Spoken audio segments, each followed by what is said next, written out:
On Kimi K3, Its Capabilities and Related Discontents by Zvi Maushowitz, July 20th, 2026.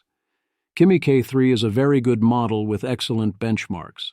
Assuming its weights are released as planned, it will become, purely in terms of raw capability, the strongest open model. Do not get carried away.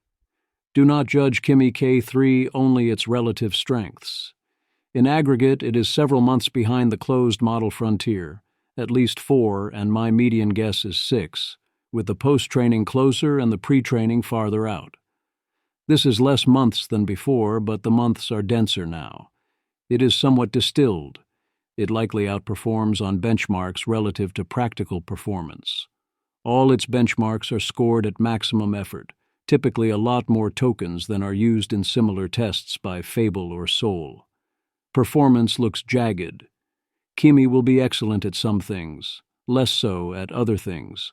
We will know more over the coming weeks. For now, access is spotty and not that many people have actually had the chance to try Kimi K3, so I have larger error bars than usual around its capabilities. Alas, time waits for no one, so we press on. It is the largest open model so far at 2.8 trillion, on the upper end of possible sizes for Claude Opus, and near the bottom of possible sizes for Mythos, which explains many of its gains. It is slow and appears hungry for tokens. A lot of the positive reactions are to this being a big model, which thus has at least a decent amount of big model smell, and generally trades being slower and more expensive for some performance gains. That's a great move, but it should be a while before they can do it again. Distillation from Claude is clearly part of the story, likely largely from Fable, and is clearly nothing close to the whole story. Clearly Moonshot would do this even if it helped only a little. The timing of them releasing a bigger model is suggestive. It is again a good model, but once you correct for the overperformance on benchmarks and look at expected practical performance, it is not clear this is so different from what you would have expected from a Kimi K3 that had 2.8 trillion parameters. Consider that Kimi K3's preliminary unofficial Epoch Capabilities Index is exactly on the Chinese trend line. Kimi K3 is absolutely worth checking to see if it fits into your workflows. At this price point, for both the API and the subscription, it is not going to fill the role of the smaller, cheaper, open models, and I expect it to usually lose out in a fight with the top closed models. But there are going to be some places where Kimi K3 is a good choice. Andrew Curran. Following the success of Kimi K3, Moonshot AI has informed investors that it plans an IPO in Hong Kong within the next 6 months, according to Bloomberg. Good idea. Strike while the iron is hot. DeepSeek moments, here we go again. All discourse about Chinese models lives in the shadow of the DeepSeek moment. There are a lot of people who really want another DeepSeek moment to happen. These people really want to tell the story that Chinese open models are catching up to American closed models, that AI and inference will become commoditized. Their motivations vary. They often want to affirm open models, or the importance of the tech stack. Others simply want to see OpenAI and Anthropic go down or know that such claims sell. Often the ultimate objective is to argue against all AI regulations, or anything that might slow us down or cause us to lose to China. It is actively suicidal to respond to the Chinese have better models now, with then we had better sell them the compute so they can run them and also build even better ones. Yet every time, yes, people will argue that. Sigh. Often they simply want to tell American AI to stop taking precautions, to stop being annoying and take down the classifiers, as in genie is out of the bottle, so release the bigger genie with unlimited wishes. It's the only way. People really would take major catastrophic risks rather than deal with classifiers and are big mad about this. Google was down 4.4% on the day, SpaceX was down 3.1%, and Nvidia down over 2%, and tech stocks were down again on Friday, so plausibly we're doing this again. And yep, we are at risk of doing this again. Axios. Being wrong. China just erased America's AI lead. Seon O. Hagartai. No, it didn't. Although Kimi K3 is undoubtedly impressive, The pattern is 1. Chinese model releases. 2. There is some impressive benchmark cited. 3. Therefore, America's lead is gone. QED. That's it. No, really. That's it. In the Axios case, the benchmark in question is Arena. Based on that alone, they state as fact that America's lead is gone. I would ignore, but this style of logic has convinced a lot of Washington, D.C. multiple times, and that has had substantial policy impact. I shudder to think what such folks might do now that they also know about Mythos. The confusion over fabled jailbreaks could easily extend to a broader dumb panic. The original DeepSeek moment happened because of a confluence of events. Let's review. We had a moment, Reprise from June 2025. We all remember the DeepSeek moment, which led to panic at the App Store, lots of stock market turmoil that made remarkably little fundamental sense, and that has been borne out as rather silly, a very intense week and a conclusion to not panic after all. Over several months, a clear picture emerged of most of what happened. A confluence of narrative factors transformed DeepSeek's R1 from an impressive but not terribly surprising model worth updating on into a shot heard round the world, despite the lack of direct fanfare. In particular, these all worked together to cause this effect. 1. The $6 million model narrative. People equated V3's marginal compute costs with the overall budget of American labs like OpenAI and Anthropic. This is like saying DeepSeek spent a lot less on apples than OpenAI spent on food. When making an apples-to-apples comparison, DeepSeek spent less, but the difference was far less stark. 2. DeepSeek simultaneously released an app that was free with a remarkably clean design and visible chain of thought, COT. DeepSeek was fast following, so they had no reason to hide the COT. Comparisons only compared DeepSeek's top use cases to the same use cases elsewhere, ignoring the features and use cases DeepSeek lacked or did poorly on. So if you wanted to do first-day free querying, you got what was at the time a unique and viral experience. This forced other labs to also show QOT and accelerate release of various models and features. 3. It takes a while to know how good a model really is, and the different style and visible QOT and excitement made people think R1 was better than it was. 4. The timing was impeccable. DeepSeek got in right before a series of other model releases. Within 2 weeks, it was very clear that American labs remained ahead. This was the peak of a DeepSeek cycle and the low point in other cycles. 5. The timing was also impeccable in terms of the technology. This was very early days of RL scaling, such that the training process could still be done cheaply. DeepSeek did a great job extracting the most from its chips, but they are likely going to have increasing trouble with its compute disadvantage going forwards. 6. DeepSeek leveraged the whole what even is safety testing and fast-following angles, shipping as quickly as possible to irrevocably release its new model the moment it was at all viable to do so, making it look relatively farther along and less behind than they were. Taxis notes that the R1 paper pointed out a bunch of things that needed fixing but that DeepSeek did not have time to fix back then, and that R1 528 fixes them, and which weren't counted during the panic. 7. DeepSeek got the whole momentum argument going. China had previously been much farther behind in terms of released models. DeepSeek was now less behind, and some even said was ahead. And people thought, oh, that means soon they'll be ahead. Whereas no, you can't assume that, and also moving from a follower to a leader is a big leap. 8. There was highly related to a widespread demand for a China caught up to the USA narrative, from China fans and also from China hawks of all sorts. Going forward, we are left with a missile gap style story. 9. There are also a lot of people always pushing the open models win argument, and who think that non-open models are some combination of doomed and don't count. These people are very vocal, and vibes are a weapon of choice, and some have close ties to the Trump administration. 10. The stock market was highly lacking in situational awareness, so they considered this release much bigger news than it was, and it caused various people to wake up to things that were already known and anticipate others waking up, and there was widespread misunderstanding of how any of the underlying dynamics worked, including Jevons paradox, and also that if you want to run R1, you go out and buy more chips, including NVIDIA chips. It is also possible that a lot of the DeepSeek stock market reaction was actually about insider trading of Trump policy announcements. Essentially, the efficient market hypothesis is false. The story since then.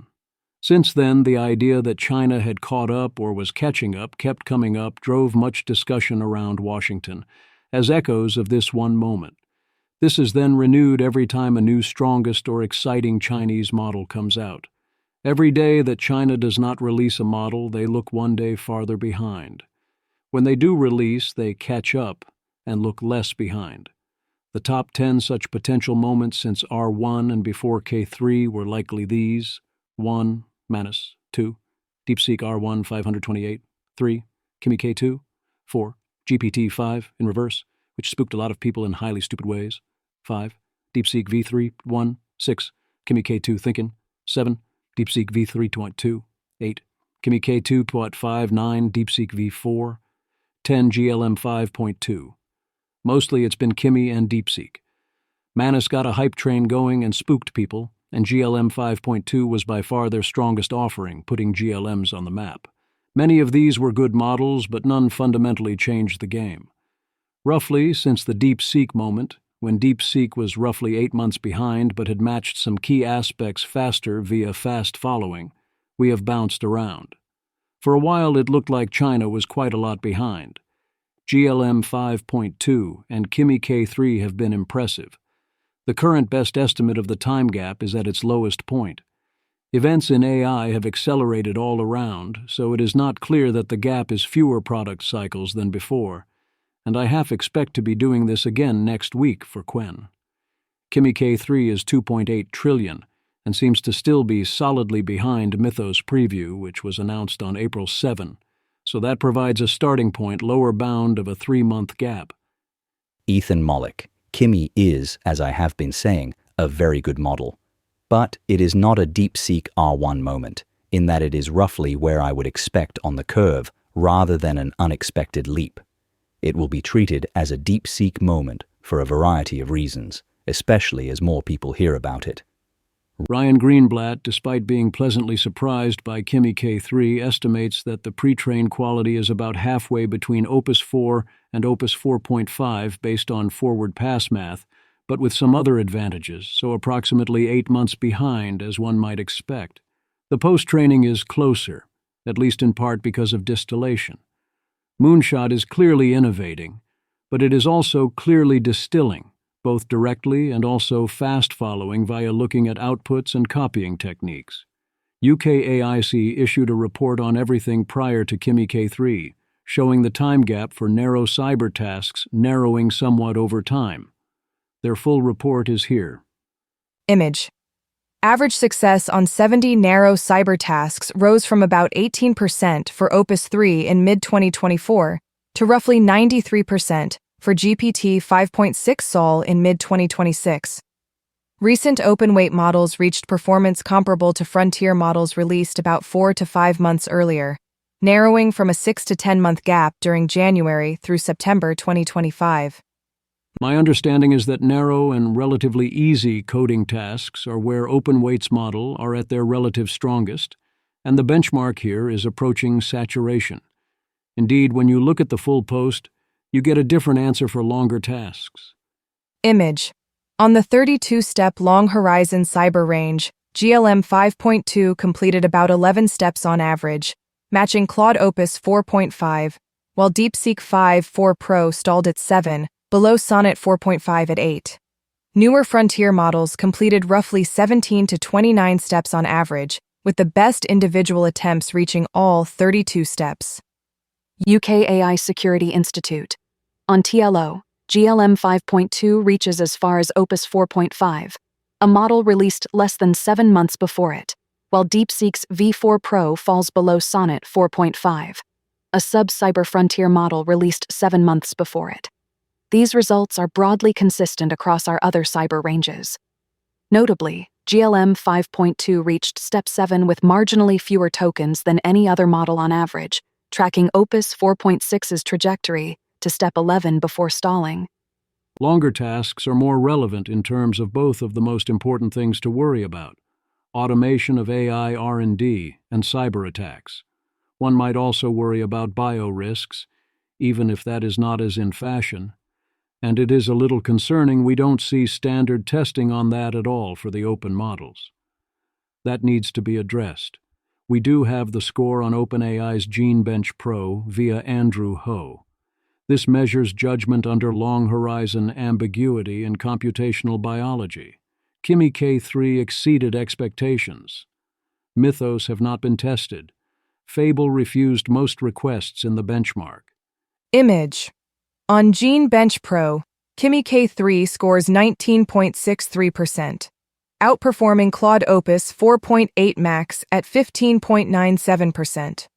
4GPT 5.6 Sol variants score higher, ranging from 22.5% for medium to 28.73% for max. Image. Overall pass rates on GeneBench Pro rise with model capability and extended reasoning. Non-GPT models peak at 16%, standard GPT models at 28.7%, and GPT Pro extended models at 31.5%. The strongest extended GPT results exceed the best non-GPT model by roughly 12 to 16 percentage points. Beating Opus and GPT 5.5 is impressive stuff. No previous open model came close. We are on the verge of doing some ing around and thus finding out. This is a place where plausibly not much happens until suddenly quite a lot happens. The conclusion of open models will catch up to Mythos in general capability, including the thing that currently makes it unique, is indisputable. That is coming. The question is when, and that will establish the effective gap. Given Kimi K3, we should expect this to happen a few months from now. If we take both ends of UKASE's estimates, the pre-Kimi gap was 4 to 7 months, down from 6 to 10 months last year, in an area of relative strength. That's roughly a similar amount of progress gap in absolute terms, and everything is accelerating. The Kimi K3 announcement, pitch and basic facts. 1.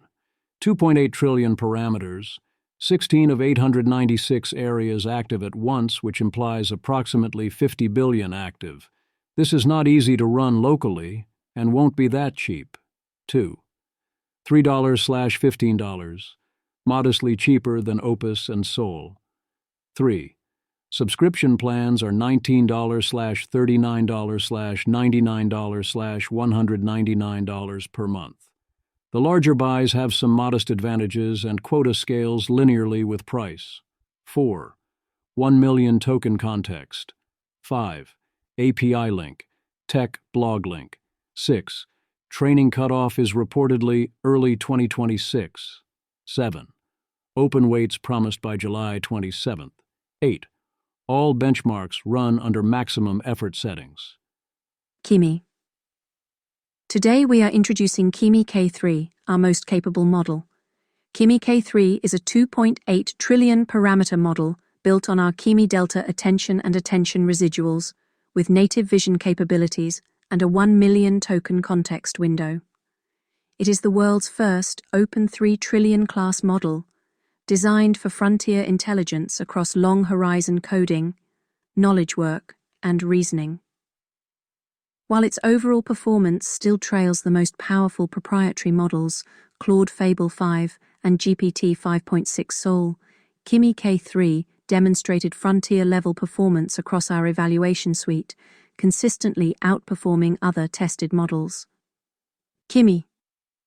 Kimi K3 is now live on Kimi.com, Kimi Work, Kimi Code, and the Kimi API.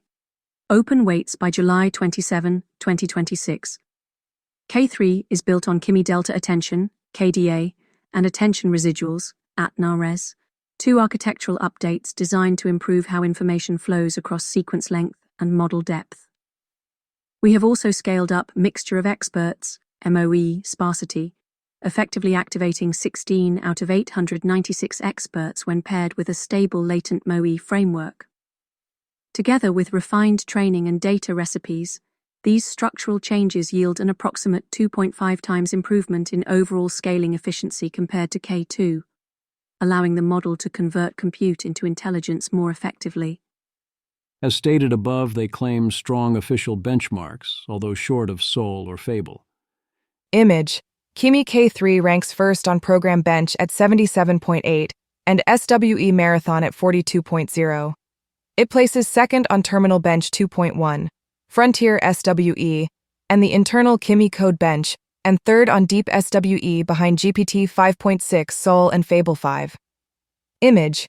Kimi K3 ranks first on Automation Bench at 30.8, Spreadsheet Bench 2 at 34.8, and Browse Comp at 91.2. It places second on AA Briefcase and Job Bench, and third on GDP Val. On visual agent tests, it scores 91.3 on Char Shiv and 41 on Zero Bench, trailing Fable 5 on both. Image. With thinking effort set to maximum or X high, Kimi K3 leads all three internal knowledge work benchmarks. It scores 75.5 on Online XP Bench, 73.5 on Deck Bench, and 62.6 on Finance Bench, ahead of GPT 5.5 and Claude Opus 4.8 in each case. The ad, which Tyler Cowen called very positive and very good, falls flat to me and contains zero useful information. On Modern Benchmaxxing, we used to see rather explicit benchmaxing. Labs would train on the test or on the very narrow thing the test would cover, because we had a limited set of known targets. You had to know which labs did this, to what extent, when looking at numbers. Our benchmarking tech has improved, and now they collectively measure real things, and there are a variety of backups in case you aim too narrowly. Rune. OpenAI. On the subject of benchmaxing, it seems benchmarking technology has gotten better recently, like most other technology. People are more skeptical and build these things more carefully. There's also an explosion of downstream coding customers building internal held-out evals. Looking at the gestalt of different benchmarks is also valuable. Everything should be part of a map that fits into a common pattern that reflects the underlying territory. You can still absolutely benchmax without being as explicit as you used to be. Benchmarks measure some types of abilities rather than others, and measure shallow rather than deep tasks, and exclude many valuable properties or potential liabilities. And some labs focus more on those aspects or have more success on them than others. You can also set effort to maximum for all the tests, which Moonshot did. Think of the benchmarks as a lower bound. Kimi's benchmarks prove it is for real, and it could only underperform or outperform them by so much. I still expected and continue to believe that they modestly overstate Kimi K3's relative capabilities. Other people's benchmarks. On the closest thing we have to the one true benchmark, Kimi K3 does well, confirming claims that overall this model has the third highest benchmarks. Image. On the Artificial Analysis Intelligence Index, Kimi K3 ranks third with a score of 57, behind Claude Stable 6 with fallback at 60, and GPT 5.6 Sol at 59. It leads Claude Opus 4.6 at 56, several GPT-5 variants at 55 or below, and other models from Grok, GLM, Meta, and Google.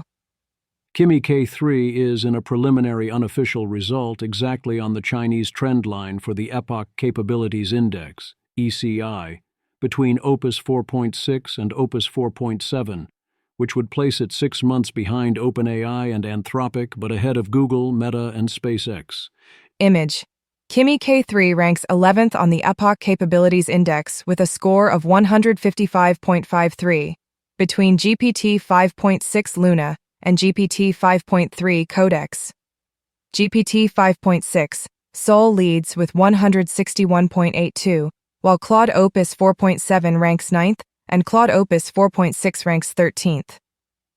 Kimi K3 highly impresses on Harvey Labby AA all-pass rate in first by a wide margin. I'd like to see a sanity check on this.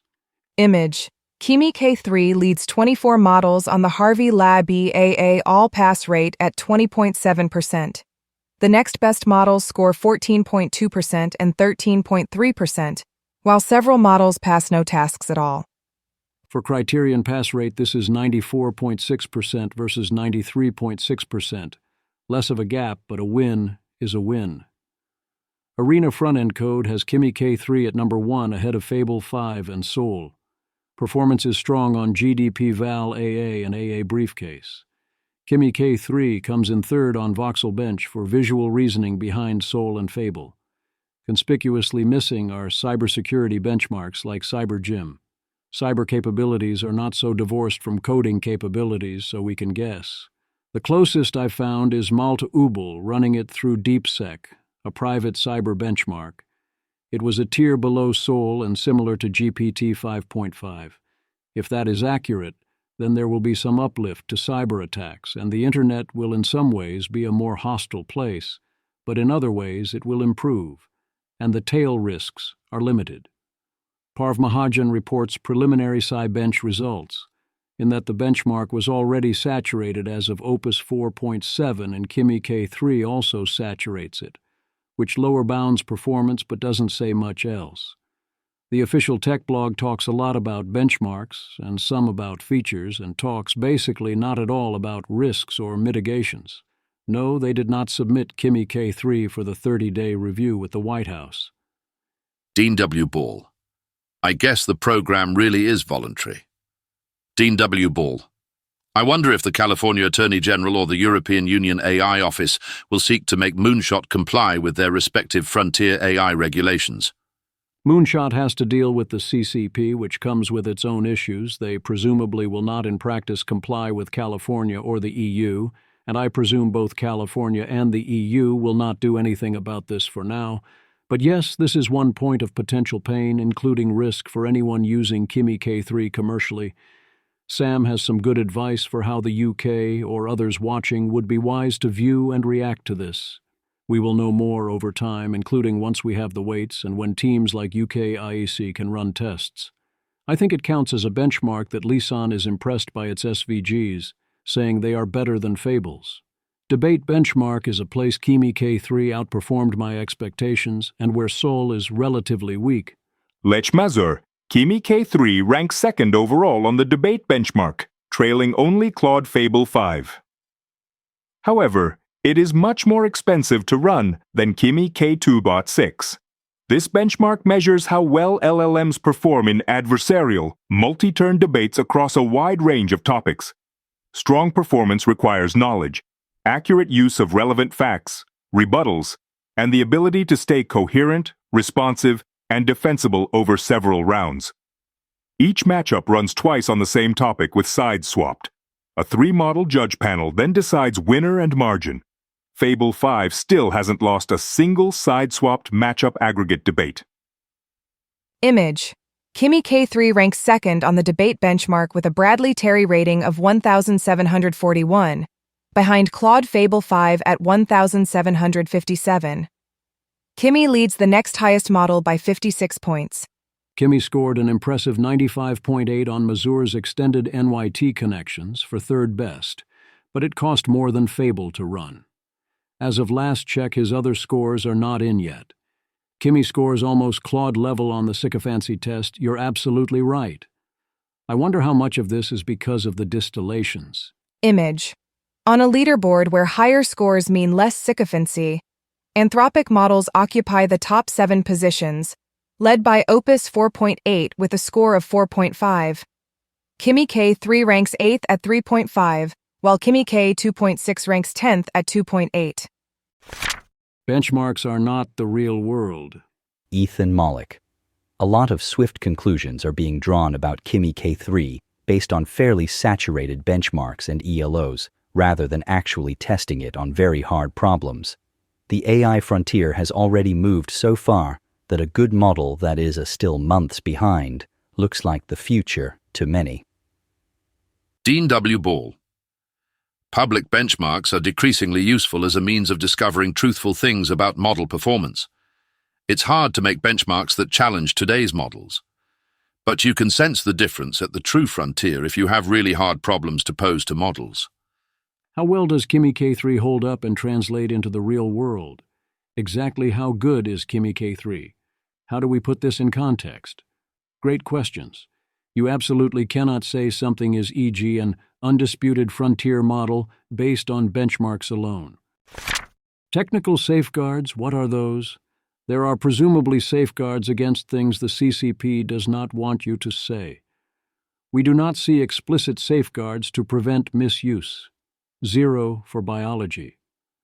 Kagayaki reports that the biology/virology safeguards are non-existent. We see neither look at what Kimi can do in biology, nor look at what Kimi refuses to do for me in biology. This implies either jagged intelligence or highly innovative nerfing of bio capabilities. I'm going to assume there are not highly innovative nerfs involved, since presumably they would be bragging about that.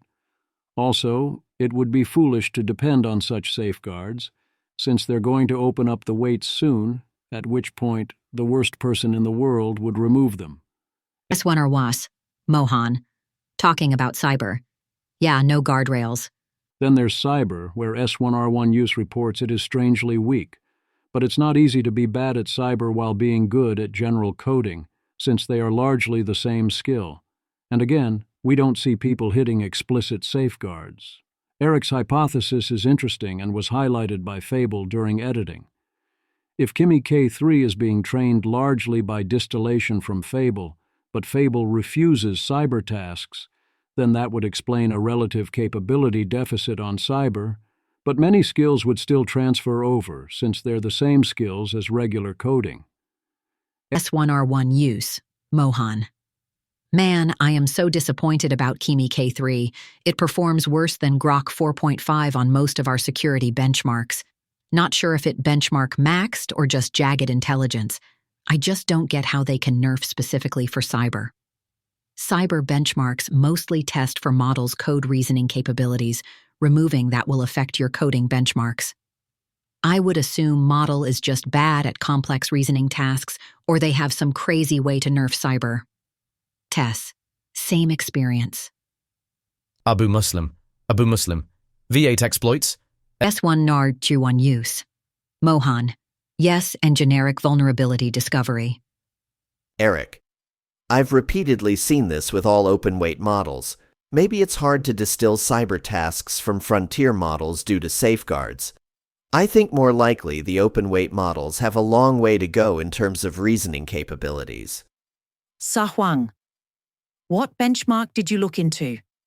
If it's bad specifically for cyber, can also be similar to GLM 5.2, where they did not put cyber in training data, so this part is nerfed, and the skill set comes from general capabilities. So maybe it is great in coding and stuff, but not cyber. S1R1S, Mohan. My assumption, if they are good at code reasoning capabilities, it automatically gets translated to cyber. Mythos isn't specifically trained for cyber as per Anthropic, but it got those emergent cyber capabilities because it's good at code and math. It is possible that they sandbagged in post-training. Also, it's probably specific to my dataset, which has V8, generic web exploitation, and various stuff covering different skill capabilities.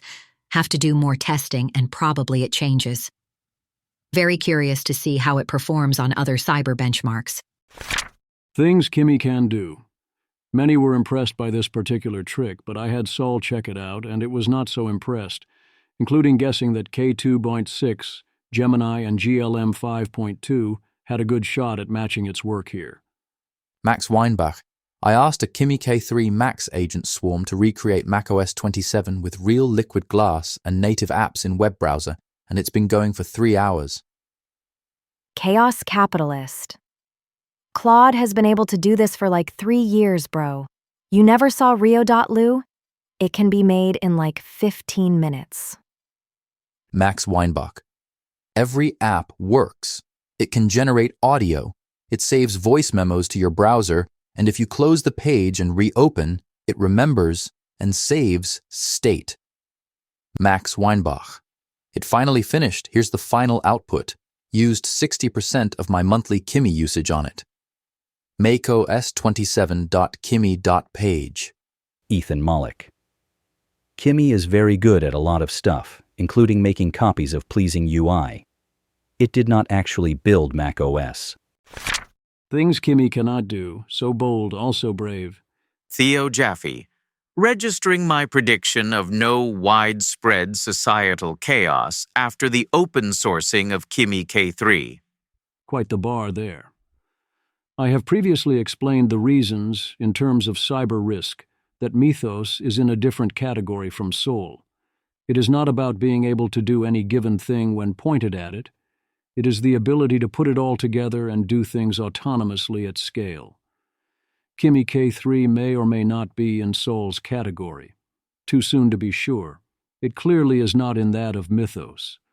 Many people are very dedicated to not understanding this, and also to not understanding that a system that cannot afford false negatives will end up with some false positives, such as David Sachs here quoting Kale, and Clem saying Kimi K3 did a defensive task Soul and Fable refused to do, and thus concluding that we should just have our models be willing to do any task the Kimi K3 can do.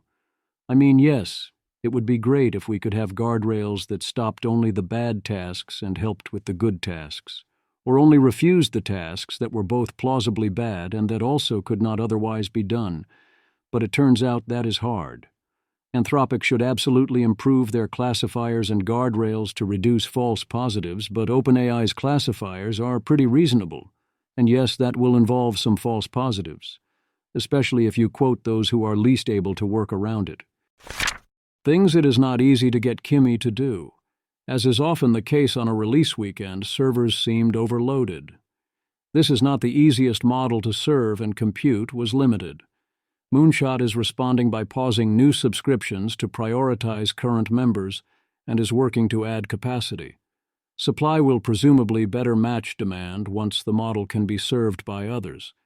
In the meantime, getting a response has not been easy. Danielle Fong, still waiting for a single response. Fabian, same. Danielle Fong. Never mind, after some retries, I got this.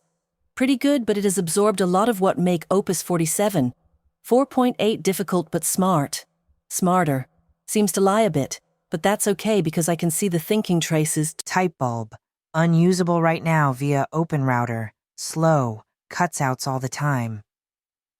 Peter Bottas. He did later get a few reps in. Anyone out there actually successfully using K3 for anything? Robin Hansen.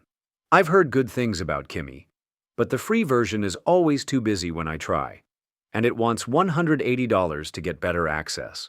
That seems a big ask. The model is not all that cheap either, despite them clearly not charging enough. Imog.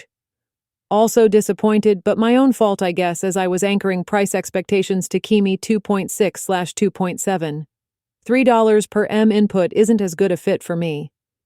GLM 5.2/DSV4P get it done, but was hoping for that pricing, less than $2 input.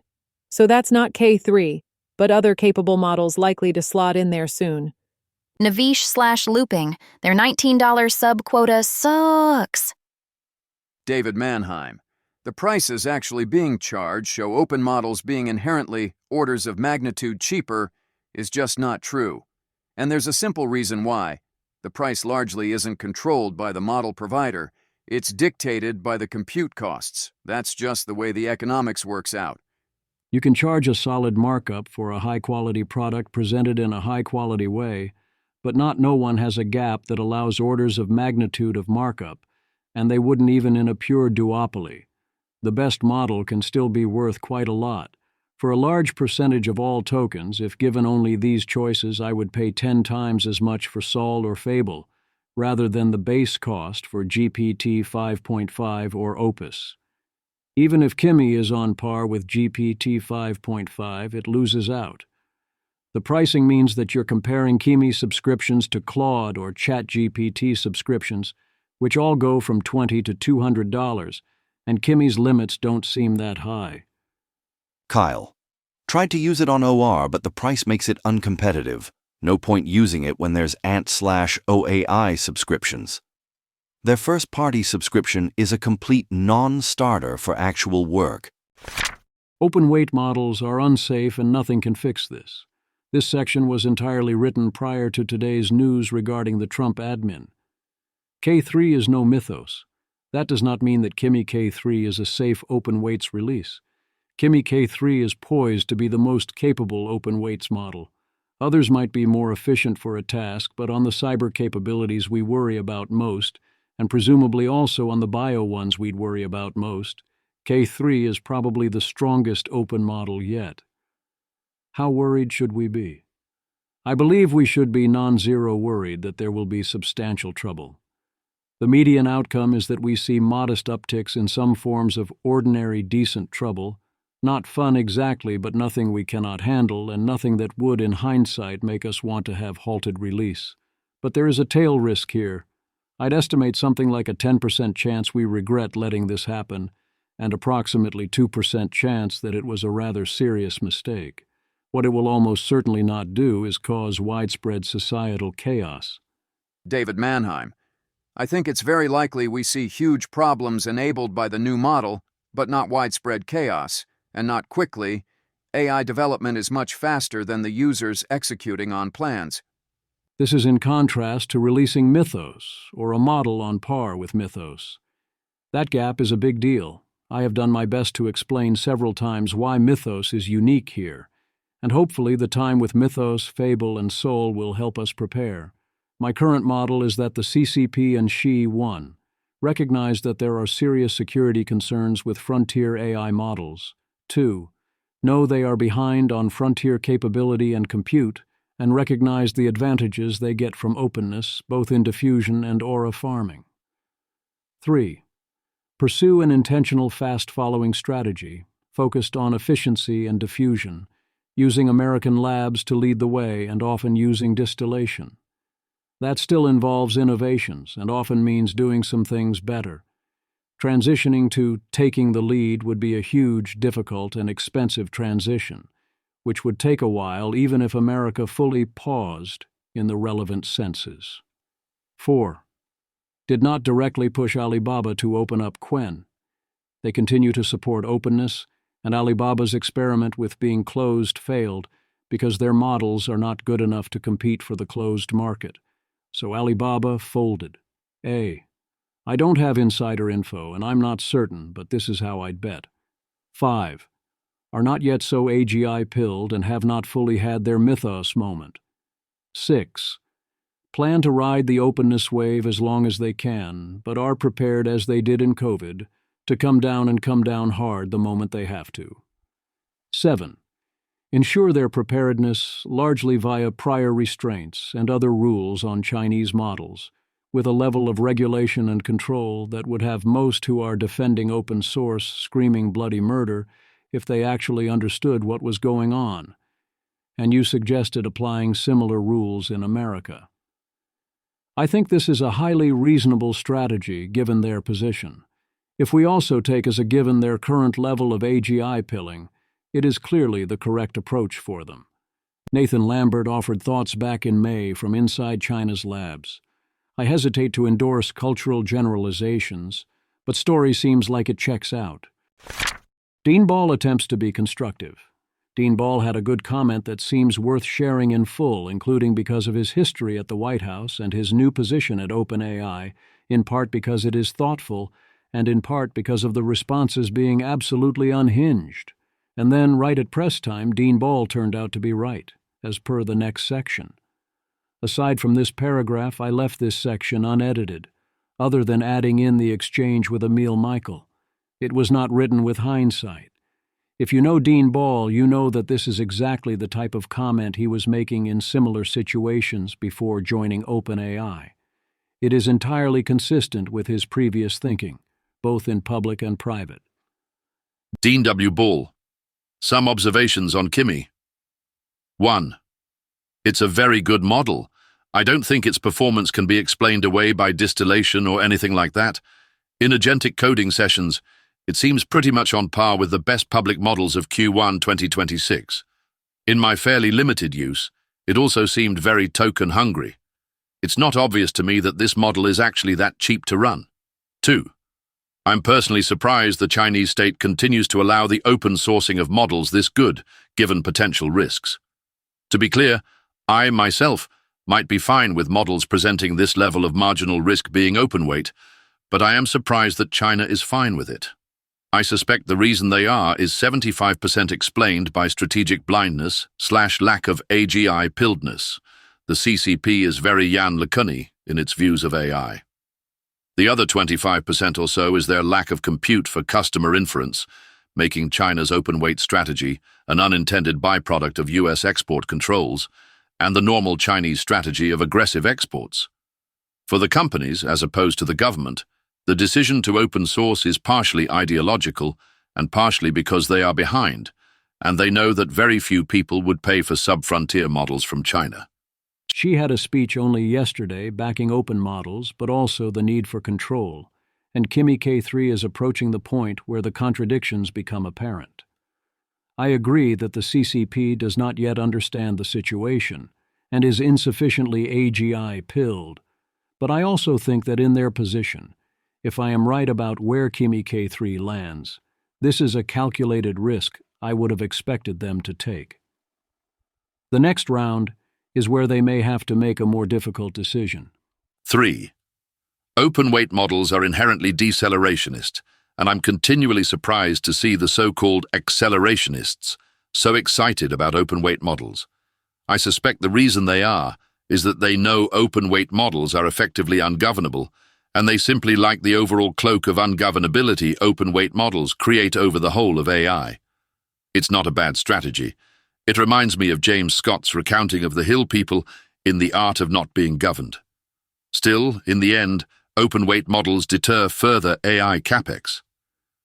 Dean Ball is discussing acceleration or deceleration as being about the capabilities of the largest frontier models, not about the diffusion of capabilities or use of chips.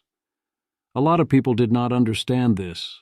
A lot of the accelerationists do not have coherent world models and certainly do not understand second-order effects and are mostly vibing the acceleration of more open models and no restrictions and ungovernability.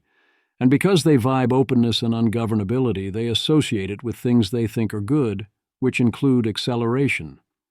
Also, what they actually want to accelerate for real is often their own companies and products and toys, not AI in general. They don't take AGI seriously and mostly want to build cool things. So they want cool toys to help build their cool things and to build on top of those toys, or they want the toys to accelerate sales. Highly relatable. Clearly, open models are short-term accelerationist for diffusion, which is net good. But also, there's a straightforward case for open models being acceleration of the frontier, as they let everyone build on everything. Certainly it helps others catch up to the frontier. I continue to believe this was important historically. Your open release accelerates what others have. It is decelerationist in the sense that it reduces financial benefits to innovation. I agree that this is likely dominant if you considered, e.g., a Plan A-style mandatory openness of frontier models. 4. One probable outcome of an open-weight model-dominant world is full AI communism, which is precisely what China proposes. Rather than a market product, AI is a public good, which will ultimately be provided by the state as a kind of digital public infrastructure. This future strikes me as a dystopian hellscape, but I've never met an open-weight models advocate who doesn't ultimately concede this is where things end. You'd be surprised how many accelerationists lobbied me, while I was in government, to support an 11 or 12-figure federally funded data center so that startups could train models at a subsidy and then give them away for free. There was no other way for AI to progress, they said. Perhaps this is the logical end state of things. Nonetheless, I find myself surprised to see supposed accelerationists excited about such an outcome.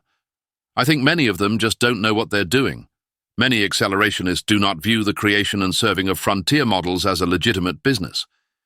This is more evidence that many of the most prominent of those accelerationists are hypocrites, and they want regulatory capture and public funds and rules that make them win. And their accusations against others are in part projection because it is what they would do.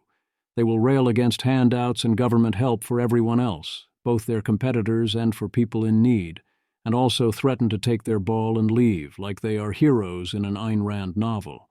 Except then they ask for the government handouts.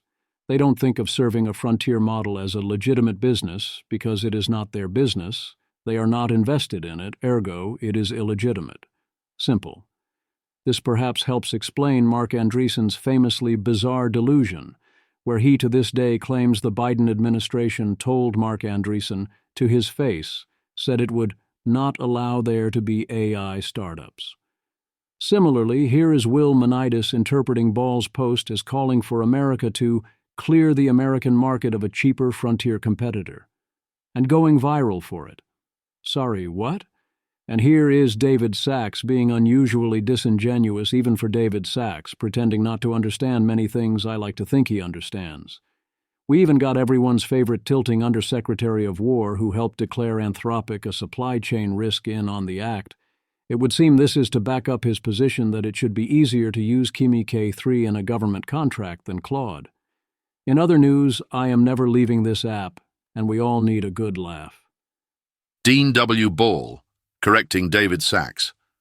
The Departments of War, Transportation, Energy, Agriculture, Commerce, NASA, and Congress have all blocked their employees from using Chinese AI, citing ill-justified claims of danger.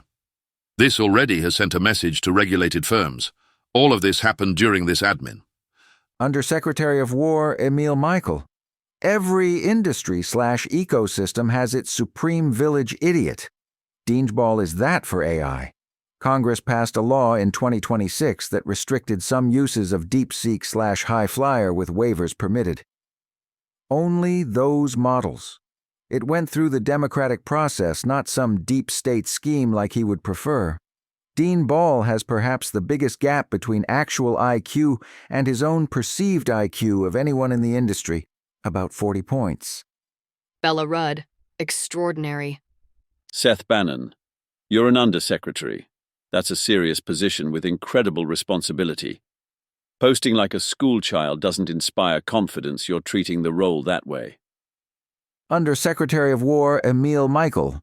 Not interested in feedback from a terminal TDS sufferer like you who supported presidential candidates that called half of Americans deplorable and ignorant for clinging to their guns and religion. You would rather a subtle and polite, useless anti-Americanism, as is evident from your timeline. Any entrepreneur who takes financing from you should be embarrassed. Seth Bannon, I'm an American citizen, brother, just like you. You serve me as much as you serve any other citizen, regardless of who they voted for. Act like it. Undersecretary of War Emil Michael. You are an American who hates half of America and is pro-Hamas. Hate and condescension is your currency. Do better, young lad. An entire community, what one might call the Anti-1047 Coalition, a certain subset of the developer and VC communities, revealed that it would treat as beyond the pale any suggestion that the government might discourage use of Chinese open models in American critical infrastructure or our key supply chains, even if that suggestion was merely a prediction of what is already clearly in the process of happening, and that it would be treated as an attempt at regulatory capture. It was what some would call a clarifying moment, especially for those who previously thought such people were reasonable, practical, patriotic, and had reading comprehension. Their answer to, "What capabilities would change your mind?" is none. At some point, the online swarm is recognized for what it is. They are who we thought they were. And until now, we let them off the hook, tried to placate them, and let them drive a good deal of American AI policy. It is reasonable to push back that often open software is provided by major corporations as infrastructure, such as Google does with Android. My presumption is that the math would not be mathing at current levels of investment in CapEx spending. 5.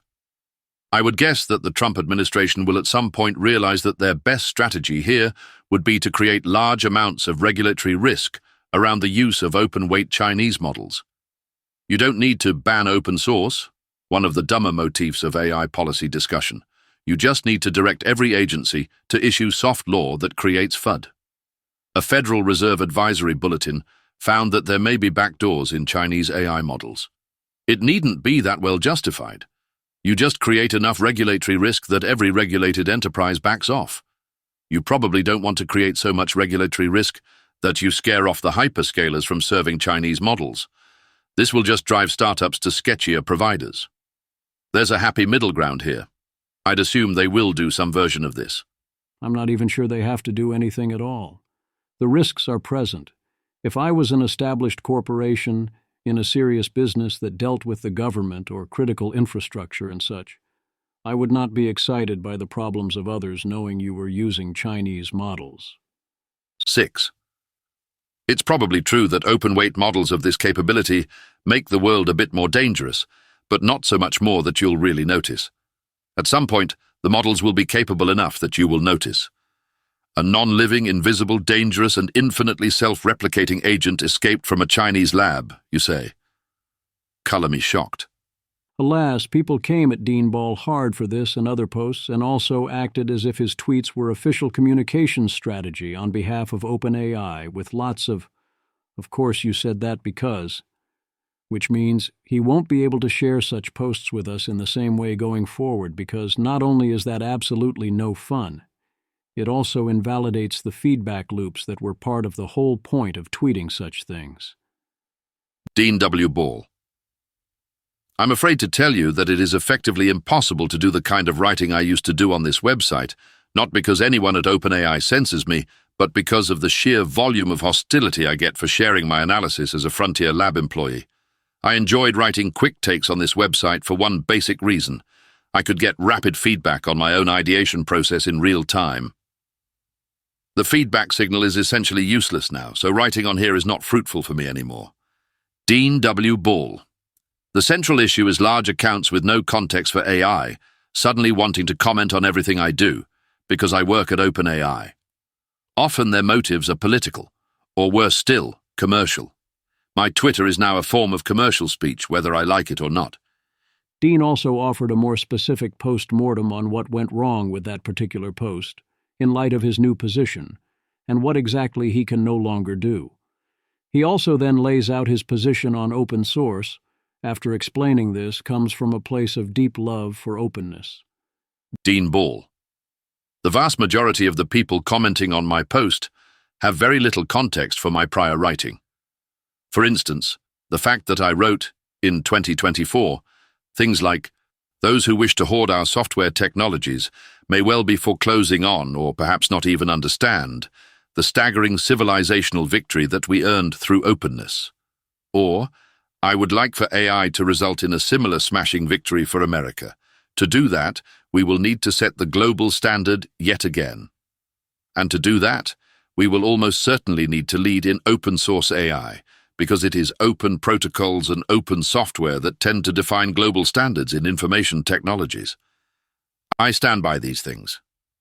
When I was in government, I worked alongside my colleagues to develop ideas and rhetoric that was strongly supportive of open-weight AI, and some of this work made it into the current US AI strategy. I stand by that work too. I also wrote more than 2 years ago, "The day may come when frontier AI really is too dangerous to open source. If so, that will be a sad day." But we're not there yet. Today's models are not sufficiently useful or dangerous to justify such a drastic shift in public policy. I think it's pretty clear that we are approaching the point I describe, the point where, absent a major technical safety breakthrough, the national security implications of frontier open-weight model distribution are simply too severe. I don't think we're there yet, as I said in the piece, but the direction of travel is clear, and an analyst must be honest about this. Governments will realize these risks eventually, and when they do, they will have much lower risk tolerance than I have. We see this today with the Trump administration, which once proudly championed open-source AI and now has a de facto licensing regime for frontier AI that I suspect will make it a challenge, if they still end up enforcing it, to release the weights of models of the mythos tier. Every government will be safetyists once they understand themselves to be in the foxhole. You don't have to like this. I don't. but it is the reality as I see it. And what I've always tried to do with my writing is describe reality as I see it, even when it is inconvenient for me and my preferences. I intend to continue doing this. I will not be silenced by ignorant and loud critics. Yet I will have to work to find the new register I should adopt in my current job, which clearly changes the nature of my public communications even more than I had thought. Dave Caston. This whole experience has been clarifying for me that too many of the other folks who wave the flag of acceleration really just want permission to give in to their IDs. Sounds like a bruising day, and I'm sorry you had to go through that. If it was merely that the signal in his replies was hard to find, I would advise Dean to power thorough. But this level of hostility comes with a higher price. I do not think pushing through it is sustainable on Twitter. Hopefully he can adjust. I am very blessed that I have faced a highly modest and manageable amount of hostility. Boaz Barak, OpenAI. I get this reaction too, and it is unfortunate. AI's impact is so significant that it is important to involve many people in the conversation, and it will be a shame if discussions happen mostly in private channels and company Slack. OpenAI does not tell us what to write. On many of the topics I write about, there is no OpenAI consensus. On each such question, there will often be many colleagues and friends at OpenAI that disagree with me, which is great. I would be worried if we all agreed with one another, since it could be symptom of groupthink. There will always be some amount of bias from those who work at a major lab and from most other people as well. Where you work colors, how you think, and what you choose to say. You do have to adjust for that, but I have been able to treat Barak Chaim and many others at OpenAI, and especially Rune and now Dean Ball, as primarily saying what they actually think, and only speaking on behalf of OpenAI when they explicitly say they are doing so. Trump administration considering executive order banning Chinese open models within the United States. I am absolutely not in favor of this, and neither is Dean Ball, but here we are. A prediction of what the White House will do or a description of what it is considering doing is very different from what you think we should do. I do think that we should at least consider treating Chinese open models as supply chain risks and doing things like keeping them out of critical infrastructure, but that is different from what it looks like is being considered. Axios has the story. The ones who actually want to ban open models are never the ones you think. Remember that all the AI safety-motivated bills were careful to minimize impact to open models, whereas the White House move will be attempting to maximize impact. Different worlds. Maria Curry, the Trump administration is showing signs it could ban cutting-edge Chinese AI models, a momentous move that could lock in dominance by OpenAI and Anthropic. Parts of the administration have tried to implement de facto bans on foreign open-source models before, knowledgeable sources tell Axios. Last week's rise of Chinese model Kimi is reigniting those efforts. I was early on the Google is no longer in the top-tier train, but there is plenty of healthy competition that is not Chinese. Curie is taking the duopoly and lock-in lines directly from David Sacks's disingenuous misreading of Dean Ball's original tweet. OpenAI and Anthropic are not driving this. The White House, as per usual, is proposing to do this in a maximally blunt way. The Commerce Department last year considered adding multiple Chinese AI labs to its entity list, which would effectively cut off U.S. access without a license, a source close to the administration told Axios. Dean Ball's prediction, which was also a subtle hint as to how to do it if the White House decided it needed to do it, was simply to create regulatory uncertainty, which would be sufficient to discourage big players from using foreign models in critical places, while letting startups and builders have their fun.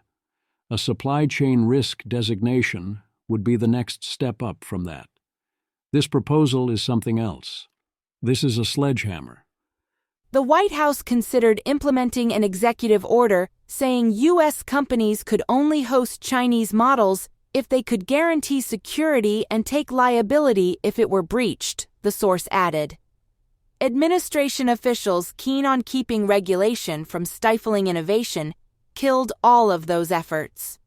This is a past proposal I'd heard about privately and would be a de facto ban on the cloud providers serving those models. This would also be deeply stupid, driving business to the competition without accomplishing anything. I do sympathize with David Sachs that he had to keep pushing back on overreactions like this. That doesn't excuse his actions, but almost everyone in politics has troubles and crazier people of their own to deal with. Instead of a ban, another source familiar with government discussions described a push to highlight potential backdoors and lack of security with Chinese models and the governance issue that brings. That's exactly the Dean Ball prediction. That option might be starting to look pretty good right around now, huh? OpenAI employees are relatively bullish on this one. Okay, back to Kimi K3's actual capabilities. V. McCoy, OpenAI. Kimi seems to be a true open weights frontier model. Compared to jailbreaking proprietary models, fine-tuning this to be a malicious coding agent will be trivial since you have the weights. We live in a completely different world now. That would be the top end of potential scenarios here. Vi McCoy, OpenAI. I was using Fable as a second eye on front end, but Kimi K3 has completely blown me away in this regard. Fable is still the best at philosophy. Soul remains undefeated for any structured task, but K3, it has a je ne sais quoi that American models don't have. Rune, OpenAI. The era of the Chinese labs being far behind is over. Kimi is at least on par with the modern public frontier models. People have to think differently now without any competitive margin built in.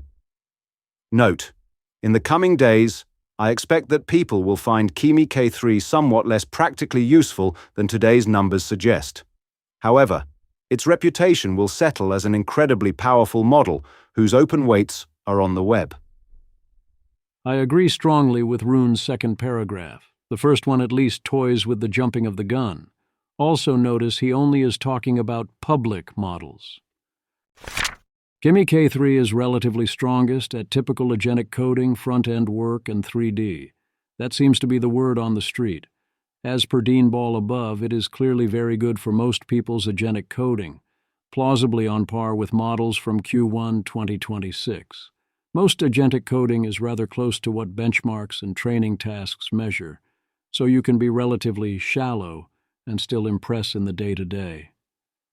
Jake Halloran, capacity constrained to the point of broad uselessness, but when it does work it's near frontier at code stuff, especially design work, and much further from the frontier, though still probably the third best lab, on non-code stuff like writing and weird data knowledge. Tushit runs an internal React/front-end eval, finds Kimi the slowest versus Opus, Sonnet, and Grok 4.5, but about half the cost of Opus, and all of them usually succeed, with Grok actually coming out ahead. Sounds like a saturated benchmark, but some people's real-world tasks are saturated. Handling the ordinary stuff matters too. Thus, some people stick with the saturated benchmarks. Meadow 42, 100% on my usual non-agentic coding task, but not the first open model to achieve that. Good presentation of the result and approach along with the code. Good vision, but not beating Gemini. Smells big, runs slow. Also, we've seen a bunch of 3D stuff that looks cool. Theo. Kimi K3 is so good at 3D stuff, holy shit. So far just have it doing stupid 3Js stuff in browser. We'll have it try Blender later when I have time. Currently late to a ton of shit. FWiu, Fable, and 5.6 both sucked hard at 3Js modeling and weren't meaningfully better in Blender. Kimi is way ahead from my limited testing. Here is the opposite opinion, though. Reactions always vary. Paperclip priors. Found little reason to use it over Fable or 5.6 for coding. It is, however, an absolute delight to talk to. Big models smell, very Claude-like, but somewhat more enthusiastic and less constrained. Feels like they have a strong base. Reactions. Hassan Khan is impressed, as are others. All time. You can feel it's a big model. It's smart and quite good at deduction, has impressive knowledge, though the breadth might not quite be on the level of the American frontier models. Thinks too much on many problems unless instructed otherwise, and even then sometimes. Impressive. Ivo. Pleasant to talk to. Pretty okay writer. I haven't done any coding with it so far. Echo Nolan. On a tough ML design problem, it gave a result that is complicated and unworkable, where GPT 5.6 Pro gave a result that is complicated and workable, and Fable gave a result that is pleasantly simpler and workable. The biggest claim would be that it lives up to its benchmarks. Eleanor is explicitly claiming this, although almost everyone else disagrees. Eleanor Berger, very good and complete and balanced model. Impressive that they got this level of intelligence and finesse without it resorting to an endless internal monologue. It's not as efficient as Sol or even Fable, but it's also not a GLM, great for all tasks, from coding to writing to agentic workflows. Actually has good taste. This is the first Chinese/open model that feels like it belongs where the benchmarks place it. It rightly occupies the top 3 with Sol and Fable. The service quality is terrible, but hopefully once they release the weights, there will be many more options, including ones that are hosted in the free world. The world has changed meaningfully with the release of this model. I will be using it a lot once it's available from more reliable servers. Others find it doing an okay job. Peter Bautis. Finally got my first 2 Kimi K3 reps in. Same tasks I had Fable do in another worktree, patching Muad'Dib LLM, a Pi-based harness. It did an okay-ish job, but with serious deficiencies compared to Fable. A review by Sol would equalize, though. On a break, it then drew a dick pic, inadvertently, which was certainly a first.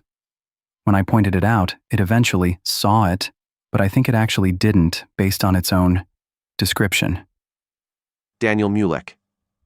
It's really no Fable competitor, but it's worlds apart from the garbage that 2.6 used to be. Enjoying it, but it's in a weird spot. It's neither good enough to replace Fable or GPT 5.6 for me, nor good enough to just be an executor model for implementation plans created by GPT 5.6 either.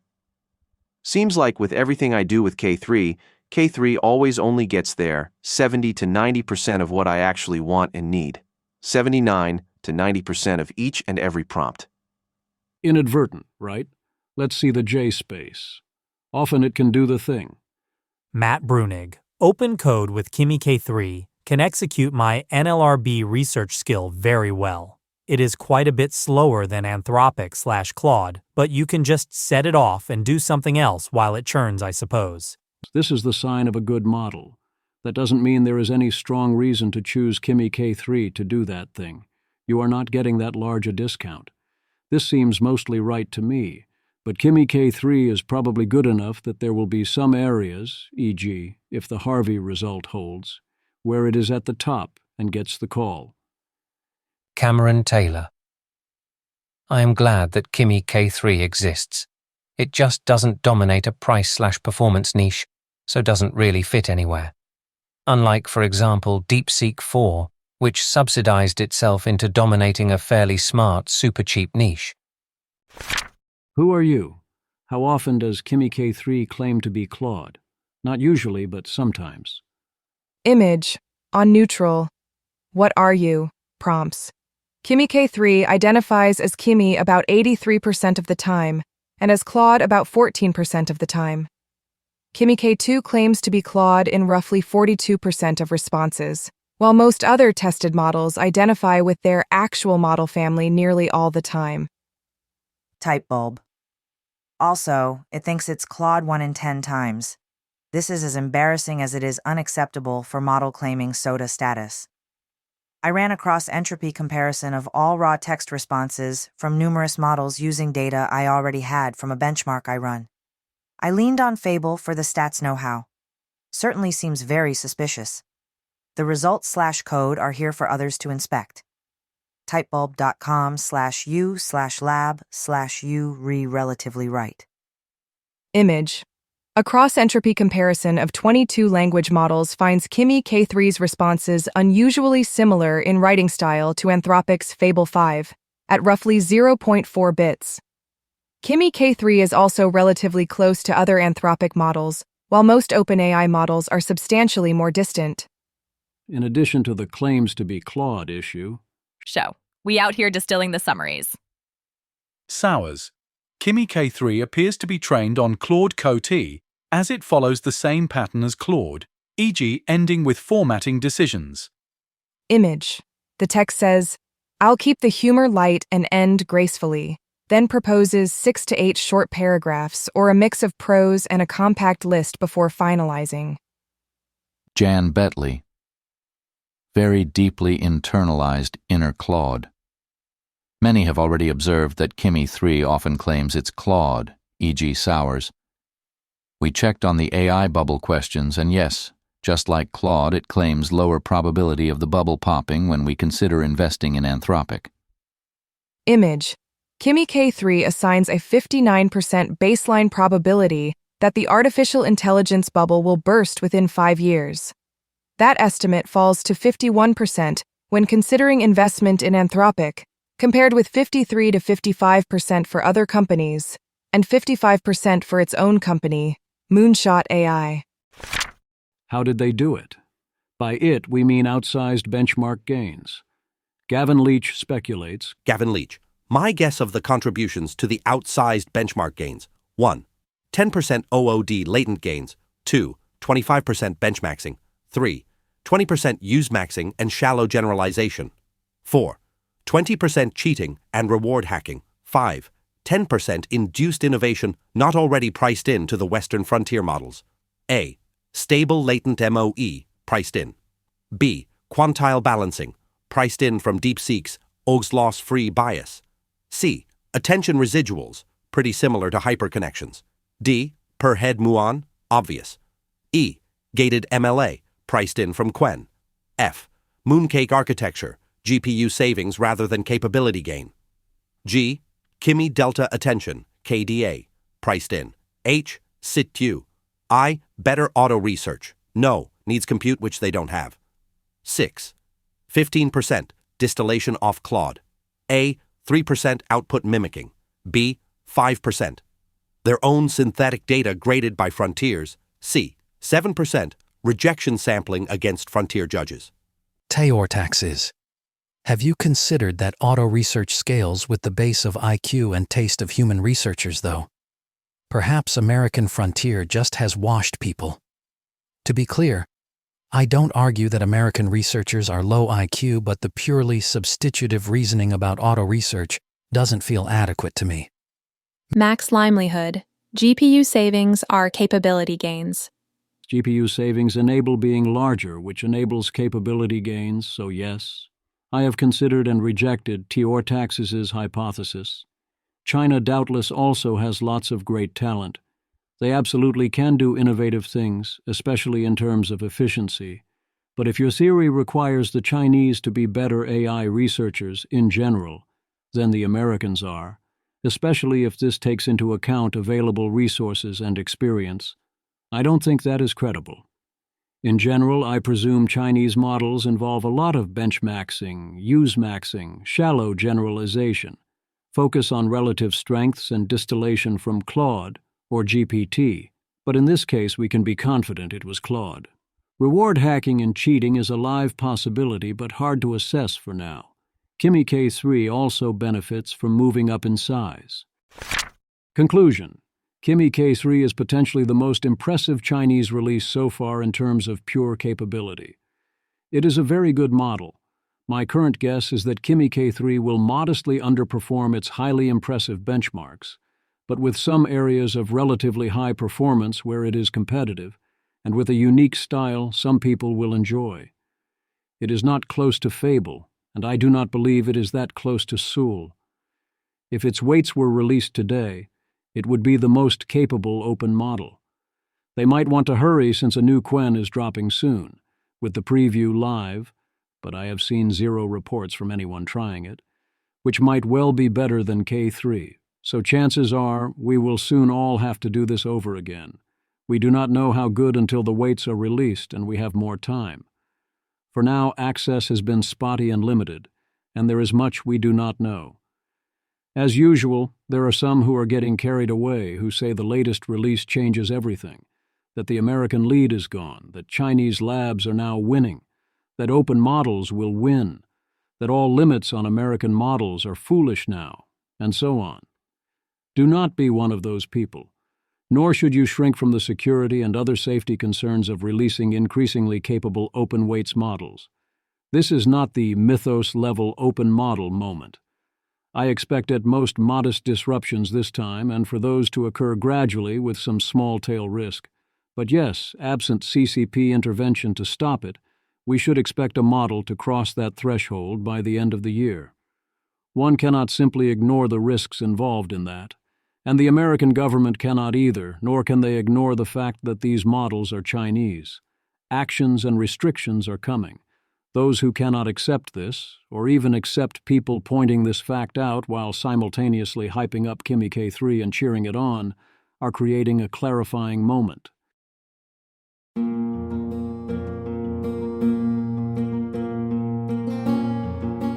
This has been an episode of the Don't Worry About the Vase podcast. If you enjoyed this podcast, please visit thezv.substack.com to support the author. If you enjoy having AI-narrated episodes, please note this is a listener-supported podcast. To receive new posts and support the cost of creation, consider becoming a subscriber at dwatvpodcast.substack.com. Thanks for listening.